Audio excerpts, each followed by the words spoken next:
pano zipitirizika tachita risindi ndekuti akuluakulu aja mphamvu zija zidakalipo. Mukuona mphamvu ya mpingo kuti kwinu muta ya osati nunokha komano session kapena kuti mpingo wa Malawi yonse tango kumanda Nyirenda yalula mphasa nuyende basi ndi yalula mphamvu zili ndino. Ndetathokoza akuluakulu athu mutithandizira kuongolera kwinaku kuti angomalizitsa maripotiwa. Zikomo kwambiri. Nkhani ija tabwerako pano ndidzafunsa a executive secretary kapena isatiso a executive secretary ngoti a secretary athu tinawo uko kuti awerenge maina a nominating committee. Akakutchulani dzina munyamule chilichonse chimene muli nacho. Muli ndi chikwama mabaibulo chiyani famuka munyamuka mubwera kutsogolo kuno simukubwereranso uko yayi. Zikatha zonse mpingo ukavota kuvomerezani titulukira apa wapya kumapita uko. Palibe moni, palibe mwaswera bwanji. Akakuza ndi mwaswera bwanji mune kuti ndiswera mawa. Ndiye mukamva dzina lanu kuwerengedwa yendani mbwere kutsogolo kuno mudzaime patsogolo pa mutanyamula katundu wanu yense chifukwa simukubwereranso uko. Zikomo kwambiri. Thank you, Chair. Choyambirira ndi sana fike ndime yowerenga maina ndimati ndinene kuti mmene timapanga organizing committee tinalandira ma observation osiyana-siyana, madandaulo osiyana-siyana kuchokera ku mazone. Komano mmene timatuluka muno tinanena kuti tikapita ku organizing committee choyambirira tikayamba kupanga address issue imeneyo ndikuona mmene tingathe kuthandizira kuti tipange balance mpingo muno mu Central Malawi Conference. Chotero tinayamikira kunena kuti Lilongwe City Zone imene inali ndi anthu okwanira 13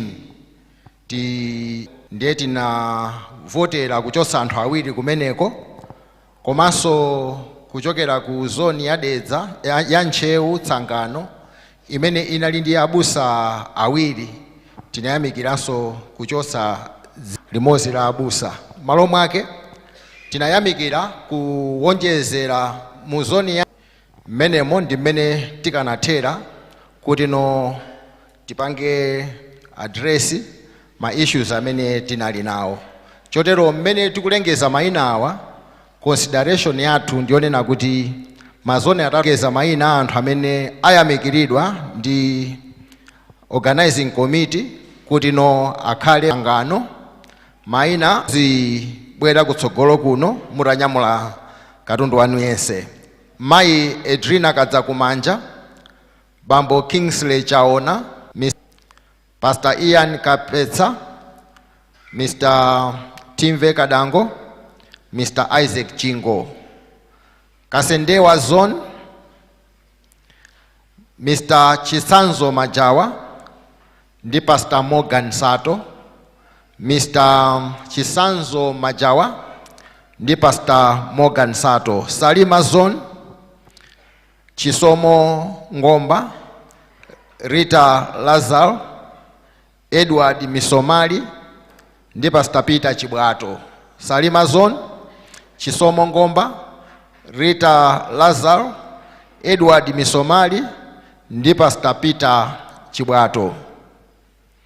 Dowa Zone, Pastor Patrick Gazamwala, ndi Mr. Zink Chilenje.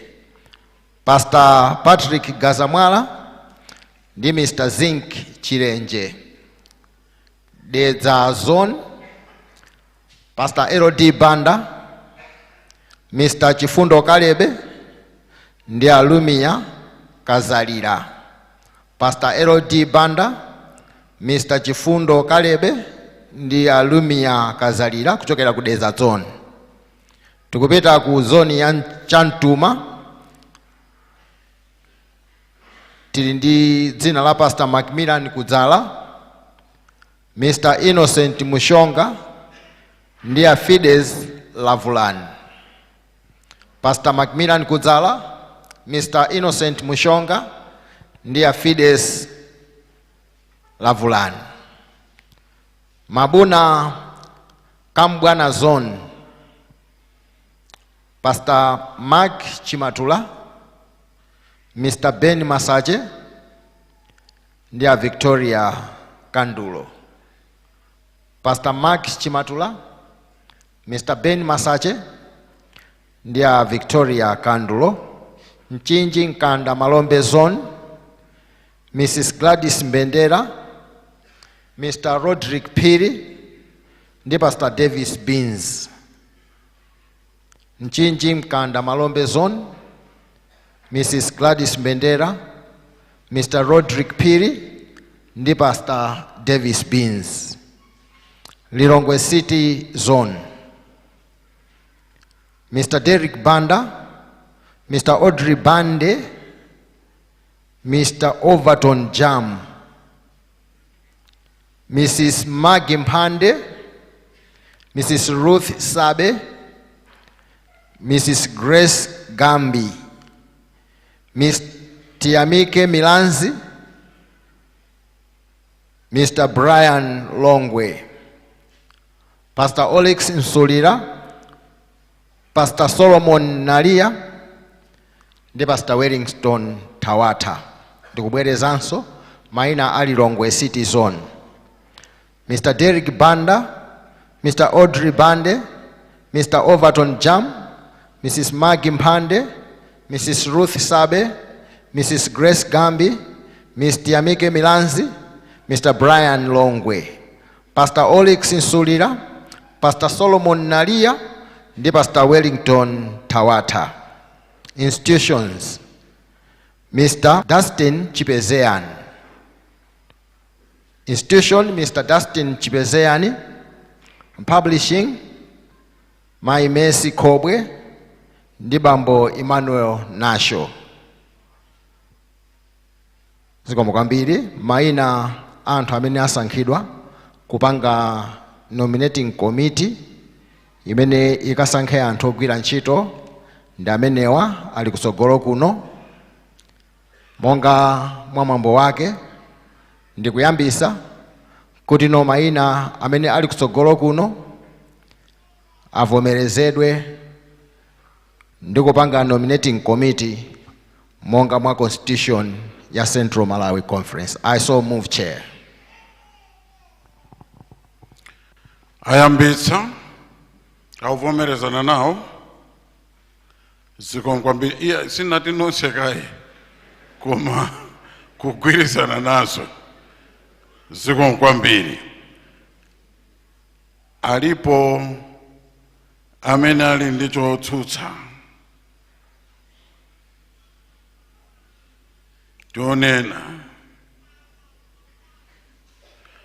Right? Amene tikugwirizana nazo kuti amenewo apange nominating committee tonse timike manja. Zikomo kwambiri ena timika double jo. Zikomo kwambiri titsitse. Ayi ine toto timike. Zikomo kwambiri zavomerezeka. Meta teremu tukhanga khati gona momu komano ngati fetuka gona uku inu mugona muno chifukwa tikathetenika kudzopereka report. All right, mmene tateremu tikupempheni amene mukuyang'ana za catering za zakudya awasapita kwina kuli konse kukadya ndiye kuti akupita straight ku room ngati kuli kotheka zakudya zitipeze komweko ndi zakumwa. Kukutentha uko kufunika zakumwa za uzimu. Metateremu otitsogolera aja kodi amatitsogolera kuti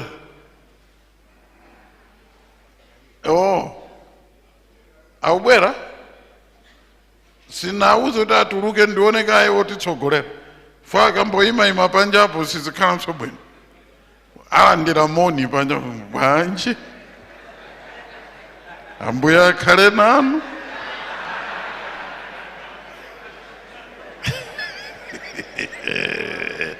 Mulirede basi tieni tiatsatira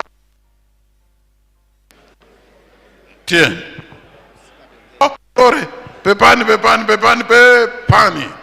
pakamwa podya za nchere sitina pemphere koma nzona deri pano tifunsa amayi kuti atipempherere. Mayi wathu inu inuyo mwabwerera kukhala pansino.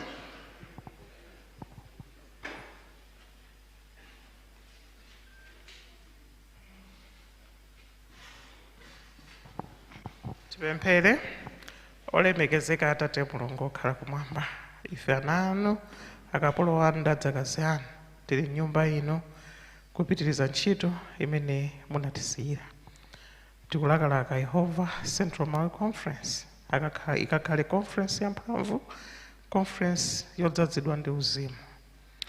Tasankha anthu amene akukatisankhira anthu ogwira ntchito mu zaka zitatu zikubwerazi. Inalipo nthawi Yehova imenenso mmayenera kuti mukasankhe mfumu ya Israeli.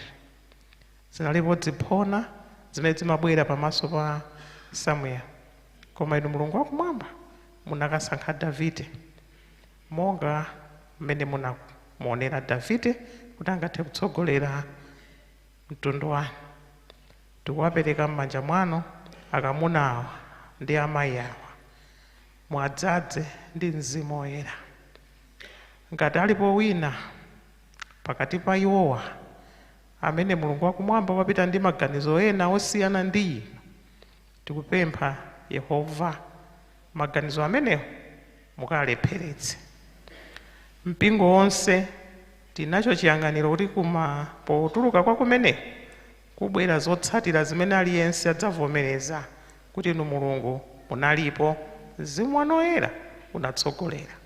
Mukhale nafe musiku onsewu mu programu yonseyi kufikira kumapeto.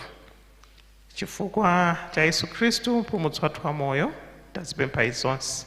Amen. Zikomo kwambiri ache ajabu kuno.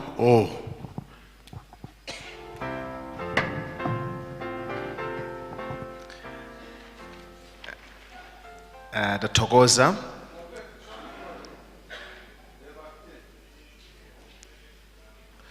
Mmene wakupita tsopano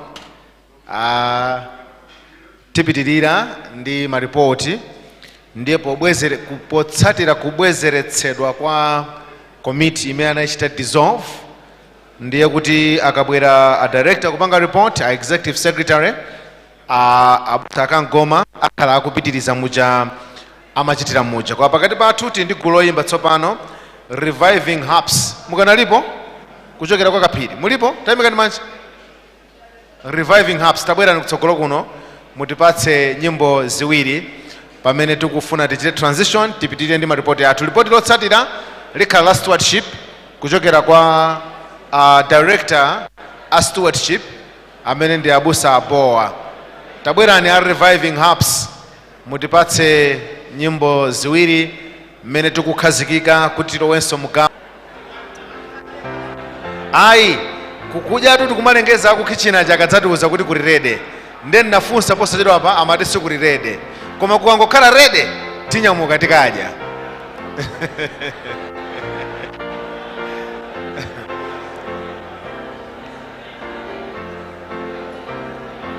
ndikupa kuti posachedwa pa ripoti labwino lochoka ku kitchen libwera chifukwa kunja kunde nthawi yapita ndithu.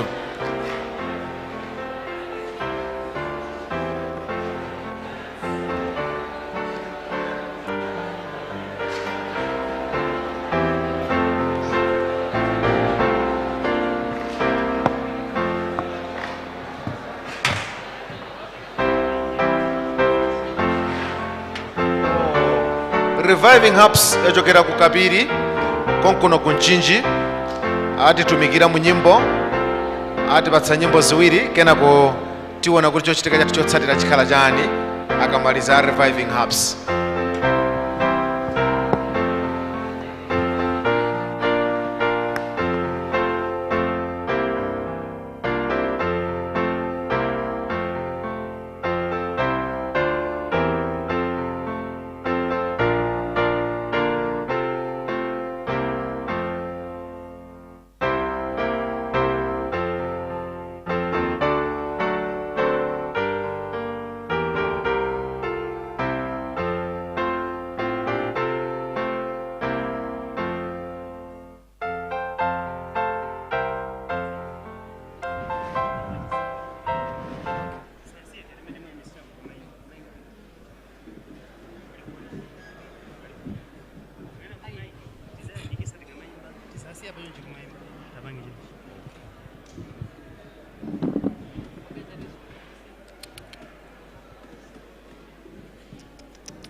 Panalitu nthawi ina ndinayenera kufa, ndinayenda njira ya chimo.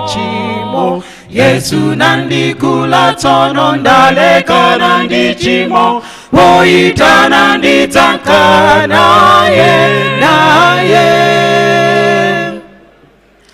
Panalitu nthawi ina ndinayenera kufa, ndinayenda njira ya chimo. Yesu nandikula tsono ndalekana ndi chimo, poyitana ndidzakhala naye. Poyitana ndidzati ndili pano, ndakonzeka sindiopa imfa. Kulimalo wandikonzera ine, ndikakoposa chedwa sanga. Nakonzeka kotela tu kulekana ndidziko liti kuyenda njira yake poyitana dzanga naye. Mene andituma kukagwira ntchito yakeyo, mokondwa ndzatumikira iye. Sindiopa ndikakoposa chedwa sanga. Nakonzeka kotela tu kulekana ndidziko liti kuyenda njira yake poyitana dzanga naye.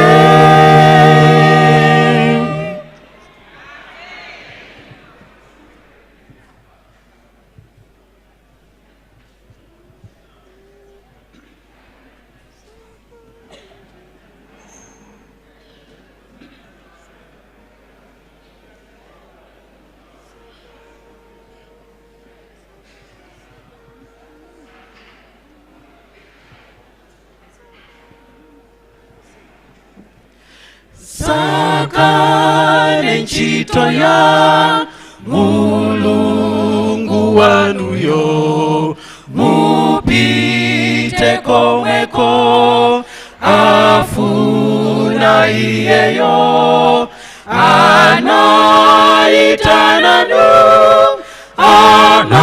anaitana be mudzakondwera tu pokwira ntchitoyo. Bwerani sakane ntchitoyo, bwerani kwa Mulungu wanuyo, sakane ntchitoyo Mulungu wanuyo, mupite komweko afuna iyeyo. Sakane ntchitoyo sacherecherenso pakukanidwa be chikondi chichoka pamene Mzimu alosa njirayo popempha Yesuyo idzani leloli. Bwerani bwerani kwa Mulungu wanuyo, sakane ntchitoyo Mulungu wanuyo, mupite komweko afuna iyeyo. Bwanji